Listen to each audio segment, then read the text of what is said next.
Social studies is really the story of humanity and how we as humans have created problems, solved problems, developed, advanced, how we adapted. And that story is ongoing and it'll continue to go on as long as there are human beings. How do we develop a particularly rich culture of inquiry, particularly on the elementary school level? Because students are capable, K6, of thinking deeply about Mhm. topics in social studies. In elementary, kids love stories. You can tell a story orally or with a picture book or acting it out. Kids love a good story. And the skills that they're using in creating those pictures, for example, that you were mentioning, are Mhm. skills that they can carry forth in many aspects of life. It seems as though social studies is always put on the back burner, but it's the fun subject to teach and it's the fun subject to do. We need to make this more relevant, history and social studies more relevant to their little lives. And once you find what is relevant to them, oh, you have it. You have them right there. Who benefits from colonialism? And we talked about how was it the indentured servant? Was it the enslaved Africans? Was it the indigenous people who were here? And the students, once they were able to pull all of this information together, something clicked in them to say, oh my gosh, this wasn't fair for anybody. So even with that complex relationship between colonialism and being fair and things being unjust still resonates with a fourth grader. They know what it is when they're being treated unfairly. And that was the relevant piece. My love is the informed action.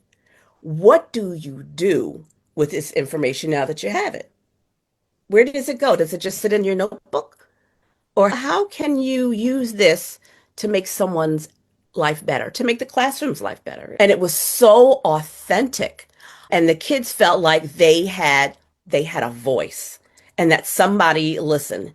They often said, "We didn't know that we could do this.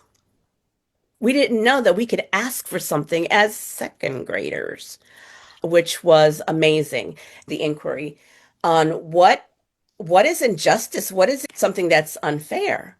And the fourth grade class said, not everybody has health care.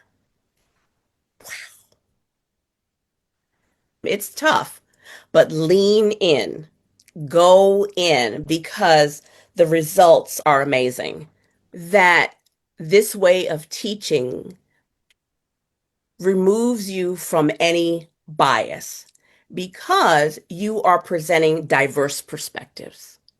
You have this perspective here, that perspective here, and one in the middle. And then you let go. Your students should not know which side of the aisle, if there's an aisle for you to stand in, they should not know which aisle you stand in. You're giving all of the information. And that happens to be one of the social studies disciplinary practices is diverse perspectives. I often say to some students that I am a lazy teacher. You do it.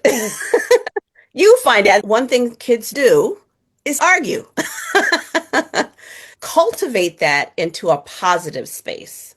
They felt seen, they felt heard, they felt validated. I wish I could have cloned myself because I wanted to do more of that team teaching with these teachers who say that kids can't do. Yeah, they can. It's a matter of how you present it and your expectations. We just have to let them fly. Mhm. A lot of times when we hear, I think, Charisse, well, my kids can't do that. That's more about our limitations or what Mhm. we feel limited about in our own teaching capabilities. So, in the next couple of months, I will be traveling to Brazil. And there is a section of Brazil, the state is called Bahia, which has the largest number of Africans in the diaspora in this one place, in the entire world. So they have more Africans who have left Africa in this state in Brazil than are in America. So I am dying to embrace that culture and do some research there. This is something I did not know. You don't have to do an inquiry every marking period. You can do one a year and start that way.